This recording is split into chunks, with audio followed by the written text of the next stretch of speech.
আপনার নাম তো জয় না? এপারে নতুন এসেছেন। আপনার বাবা মারা গেছে, মাকে নিয়ে একাই থাকেন, খুবই কষ্টের কথা।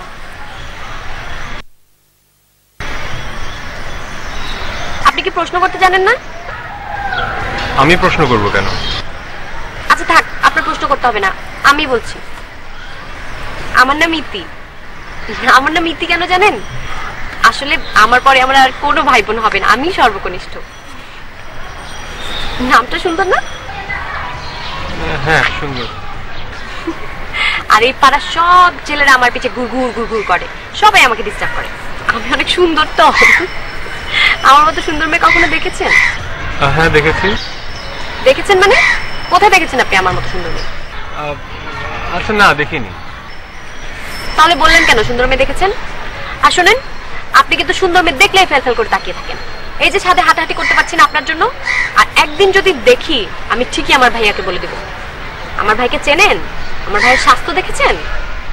যদি আপনাকে ধরে একদম চোরাবালি হয়ে যাবে। চোরাবালি চেনেন? হওয়ার ইচ্ছা আছে? আচ্ছা আমার একটু যেতে হবে। হ্যাঁ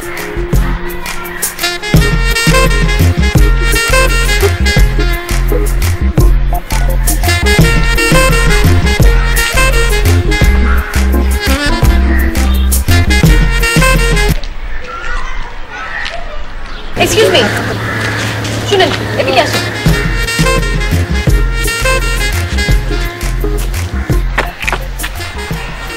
আপনার কি কোনো ভদ্রতা জ্ঞান নাই? একে তো ধাক্কা দিয়ে বইগুলো ফেলে দিলেন, আবার হেঁটে চলে যাচ্ছেন, ফিরে তাকাচ্ছেন না। আমি তো ধাক্কা দেইনি, তো আমার কোনো দোষ ছিল না। আপনার দোষ ছিল না?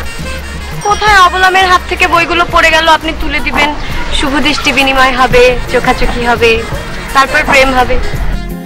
এখন শুধু দরকার একটা গান। মানে কি? মানে বুঝতে পারছেন না? আপনি সিনেমা দেখেন না? না সিনেমা দেখি না। কি দেখেন তাহলে? দেখি ন্যাশনাল জিওগ্রাফিক দেখি। কেন?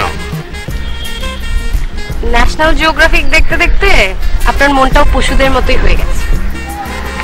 আজব কথাবার্তা। আপনার দ্বারা কিচ্ছু হবে না। কি হবে না? কি হবে না বুঝেন না? মানে আপনার মধ্যে কিছু নাই। কি নাই? মানে